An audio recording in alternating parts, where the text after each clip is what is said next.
Sanibonani guys, igama ngiqabile nginiphathela amazwibela omkhokha angomhla ka-17 July. Guys, uNdlovu phecelezi uSomaqhinga usebuyile futhi namanye amaqhinga.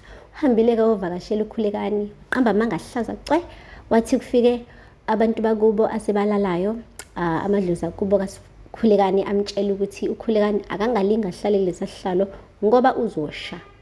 Ufike wamtshela wathi, yakhumbula uMamzobe ethi uzama ukuhlala ngalinkani lapha ukuthi kwenzakalani kuyena.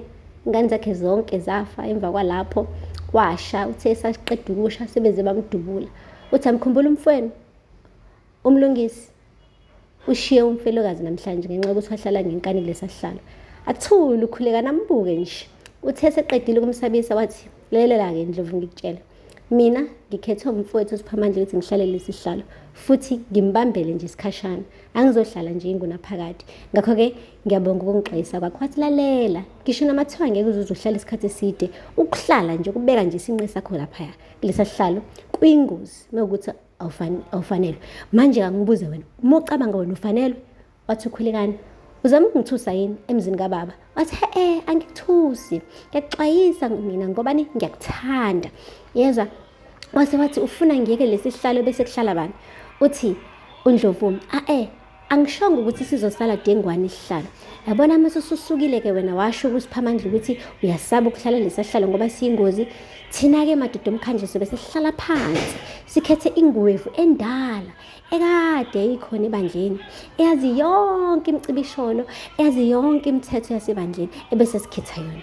Guys, lapho kusho njalo nje lokho vele hayi ukuthi izikhomba yena ukuthi uyena ingwevu endala ezofanele ukuthi ihlale lesi sihlalo. Manje guys, iyangithusa-ke le ndaba kaNdlovu ngoba usazi kangaka ukuthi abantu abahlala lapha bengafanele sebeba nenkinga ey'ngaka. Uyakhuluma ngoMamzobe ngokusha kwakhe, uyakhuluma nangomlungisi ngokuthi wayiphosa lapha ebhilidini. Yena akasabi yini ukuhlala lapha? Ebazi kahle kamhlophe ukuthi usenze amacala amaningi kanje ebandleni. Wazi kahle ukuthi akafanele kodwa ufuna ukuriska ayohlala lapha ukuze ashe naye. Yazi ngiyahalela ukuthi bake bamdedela ayohlala khona sibone ukuthi kuzokwenzakalani. Iphele lapho-ke guys, uKhulekani kodwa ushilo wathi yena akasabi. Washo ukuthi ubabakhe nje ngeke aze soza amlimaza. Washo futhi ukuthi akazuhlala lapha isikhathi eside. uSiphamandla umbeke nje isikhashana, akathathe nje uvo lwakhe aligcine kuyena, yena uKhulekani akalidingi. Wase waphuma kuNdlovu wathi, ucabangisise lento engikutshele yona, ngiyakusiza nje mina mfana wami ngoba ngiyakuthanda.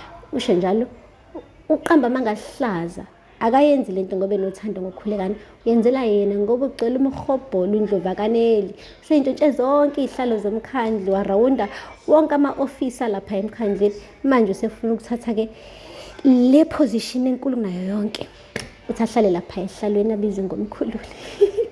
Ningakhohlwa-ke guys ukusubscribe and like and comment.